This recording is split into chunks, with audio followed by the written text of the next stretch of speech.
সাবেক রাষ্ট্রপতি শাহাবুদ্দিন সাহেব কি এমন শক্তিমান ব্যক্তি যে তাকে সেফ এক্সিট দিতে হবে?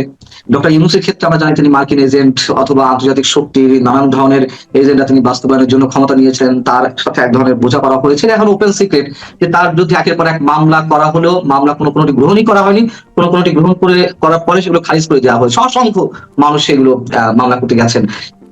ইভেন তার উপদেষ্টা পরিষদের যেসব সদস্য ছিলেন তাদের বিরুদ্ধেও কোনো ধরনের কোনো ব্যবস্থা নেওয়া হয়নি, অসংখ্য অভিযোগ থাকা সত্ত্বেও। তো তার তো এক ধরনের ব্যাখ্যা আছে। আমরা বলছি না রাষ্ট্রপতি শাহাবুদ্দিন অবশ্যই অপরাধী, কিন্তু তার বিরুদ্ধে তো অভিযোগ ছিল। তো অনেকে বলছেন যে তাকে কেন, মানে বিএনপির সাথে কি আসলে কোনো ধরনের সমঝোতা হয়েছে? আর যদি হয়ে থাকে, যে তিনি কি এমন শক্তি এখন মানে হোল্ড করছেন যে তাকে সেফ এক্সিট দিতে হবে? আপনি কি মনে করেন? আমার মনে হয় না যে তিনি এমন এক কোনো শক্তি, কিন্তু যখন দল থেকে মনে করা হয়েছে বা দল বা দলের বাইরে যারা আছে বিএনপির সাথে, তারা যখন যদি মনে করে থাকে যে এই বিশেষ করে শেখ হাসিনা দেশে ফিরবে, এই ঘোষণার পর শাহাবুদ্দিনকে রাষ্ট্রপতি মানে হিসেবে রেখে দেওয়া একটু ঝুঁকিপূর্ণ, কারণ তার হাতে কোনো ক্ষমতা না থাকলেও তিনি কিছু কিছু জায়গায় কিছু করে ফেলতে পারেন, এই ধরনের যদি একটা বয়ান সৃষ্টি করা হয়, তাহলে বিএনপি তার বিরুদ্ধে অ্যাকশন নিয়েছে। কিন্তু তারেক রহমান সম্ভবত সেই অ্যাকশনকে আর বেশি দূর এগিয়ে নিতে চায় না, তিনি হয়তো ওখানেই এটা সমাপ্তি করতে চাইছেন। ঠিক আছে, শাহাবুদ্দিন চলে গেছে, আর ঘাটানোর দরকার নেই, এইটা এই মুহূর্তে যেটা মনে হচ্ছে। কিন্তু তার মানেই না যে 2 মাস পরে দুদককে বলা হবে না যে তোমরা শাহাবুদ্দিনের বিরুদ্ধে একটা তদন্ত শুরু করো। ইসলামী ব্যাংকের যে হাজার হাজার কোটি কোটি টাকার যে লোপাট হওয়ার ঘটনা, সেখানে তার কোনো ভূমিকা ছিল কিনা, এস আলমের যে টেক ওভার দখল ইসলামী ব্যাংক, সেটার পিছনে শাহাবুদ্দিনের কোনো ভূমিকা ছিল কিনা, সরকার সেটা করতেই পারে, দুদককে নির্দেশ দিতে পারে। এবং আমার মনে হয় না যে প্রাক্তন রাষ্ট্রপতি তেমন কোনো ইমিউনিটি আছে যেটা তাকে এই ধরনের দুর্নীতির মামলা থেকে রক্ষা করতে পারে। তো এটা সরকার, এগেইন যেটা আগেই বলছিলাম, যে এটা সবই সরকারের সদিচ্ছার উপর নির্ভর করে। তারা যদি চায় শাহাবুদ্দিনের বিরুদ্ধে তদন্ত এবং মামলা করতে পারে, তারা যদি রাজনৈতিক কারণে যদি না চায় তাহলে সেটা নাও করতে পারে। এই মুহূর্তে দেখে মনে হচ্ছে যে তারেক রহমান এটা চায় না, কিন্তু সেটা এই চায় না অবস্থাটা পেছনের কারণ কি হতে পারে? অনেকে বলেন যে তিনি যখন পদত্যাগ করেছেন তার আগে এক ধরনের সমঝোতা হয়েছে, এটা অনেকে বলছেন।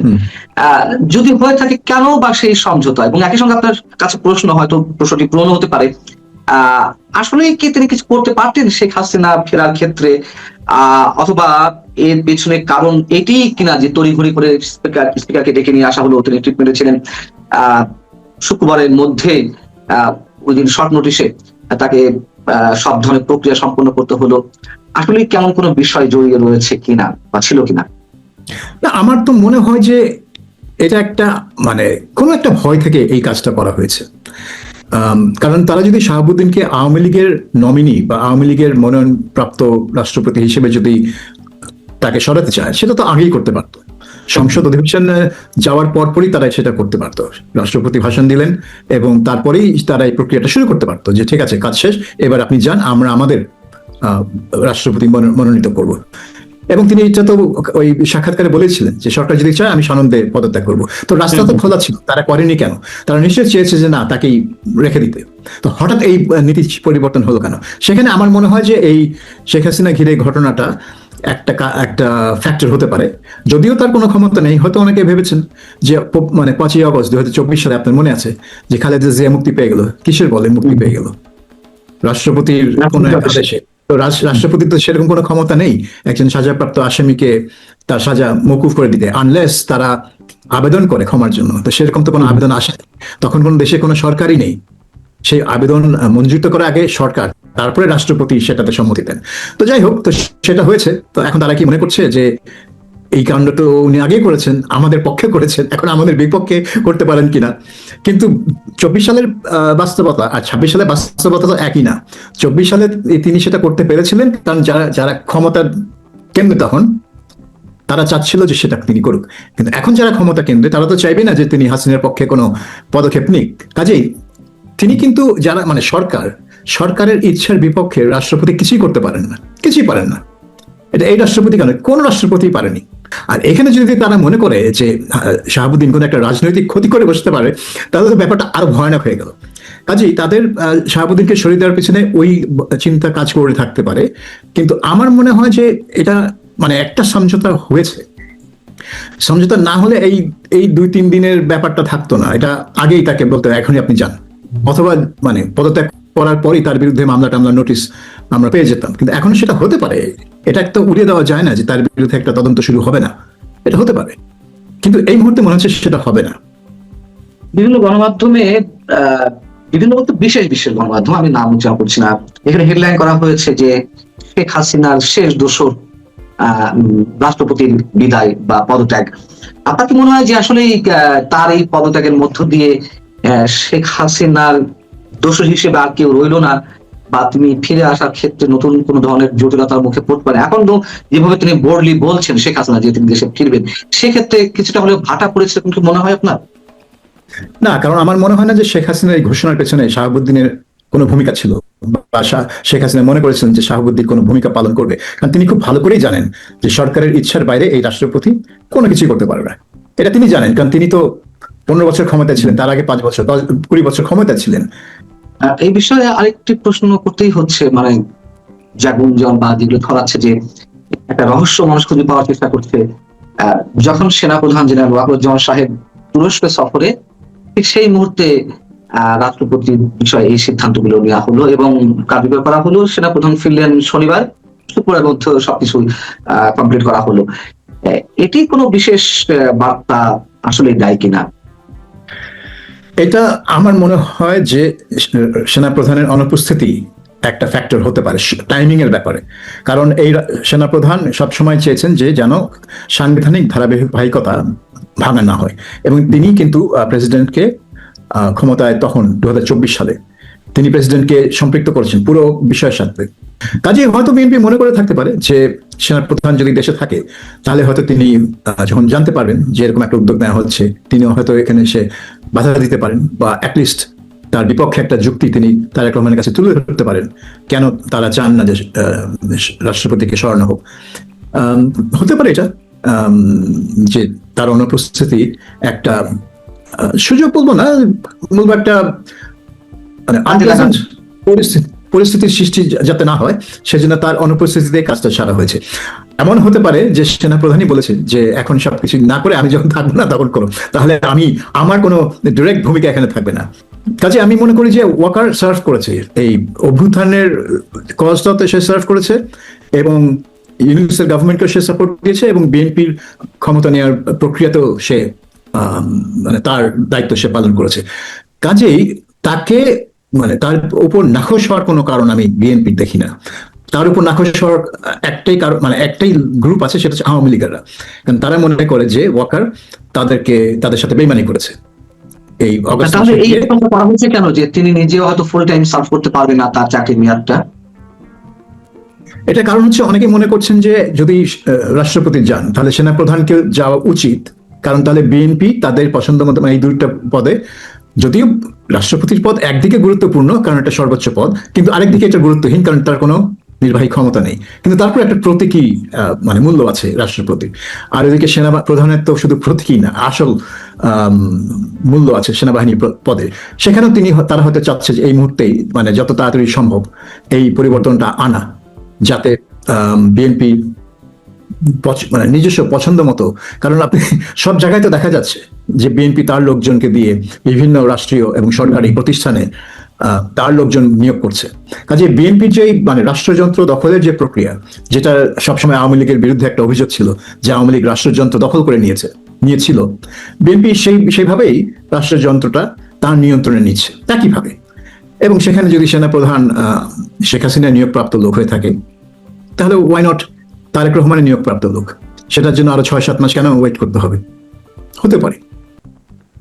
কিন্তু এই মুহূর্তে কিন্তু আমি কিন্তু দেখি না যে ওয়াকারুজ্জামান বিএনপি না হওয়ার কোনো কারণ আমি দেখি না, কারণ তিনি পুরো মানে 2 বছর যা মানে তাদের ক্ষমতার উত্তরণের জন্য যা করা দরকার তিনি সবই করেছেন। রাজশাহী বিশ্ববিদ্যালয় সেটি এখন টক অফ দ্য কান্ট্রি।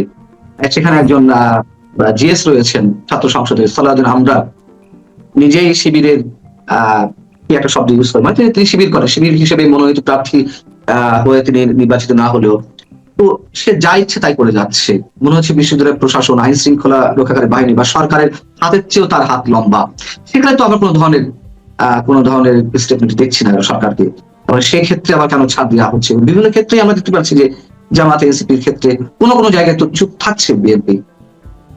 এখানে একটা মানে ব্যাপার হচ্ছে, সেটা হচ্ছে যারাই কাউকে আক্রমণ করছে, এই সালাদিন আম্মার হচ্ছে একজন প্রাইম এক্সাম্পল, যে সে কিন্তু অনবরত এটা গত বছর ধরে থেকেই সে করে আসছে। রাকসুর জিএস নির্বাচিত হওয়ার পর থেকে কিন্তু তার এই চেহারা দেখা যাচ্ছে, ছাত্রদেরকে পিটানো, টিচারদের উপর চড়া হওয়া, তাদেরকে পদত্যাগে বাধ্য করা, এই ধরনের, হ্যাঁ, এই ধরনের কাজ সে করে আসছে। এবং সে হচ্ছে একটা মব নেতা। এখন এই মব নেতা ইউনুসের আমলে সবকিছুতে পার পেয়ে গেছে, সব মবই পার পেয়ে গেছে। ইউনুস অন্যদিকে তাকিয়েছিল, বা না তাকে অন্যদিকে তাকিয়ে না থাকলেও সে এটাকে মানে পছন্দই করতো মনে হচ্ছিল, কিন্তু এখন তো সেটা হওয়ার কথা না। তো এখন সে কেন পার পেয়ে যাচ্ছে এইসব করে? এটার একটাই কারণ হতে পারে যে বিএনপিও যারাই নিজেদেরকে জুলাই বিপ্লবী বলে মানে উপস্থাপন করে, এবং যখনই কাউকে আক্রমণ করে ফিজিক্যালি বা ভার্বালি, তাদেরকে আওয়ামী লীগ বা আওয়ামী দোসর বলে ট্যাগ দেয়, তখনই কেউ আর হাত দিতে চায় না। তখনই তারা মনে করে যে এটা এটা জায়েজ। যারা জুলাই সমর্থক তারা যা খুশি তা করতে পারে, যতক্ষণ তারা তাদের প্রতিপক্ষকে, যাদেরকে আঘাত করছে, তাদেরকে আওয়ামী লীগ বলে অভিহিত করতে পারে, সবই জায়েজ।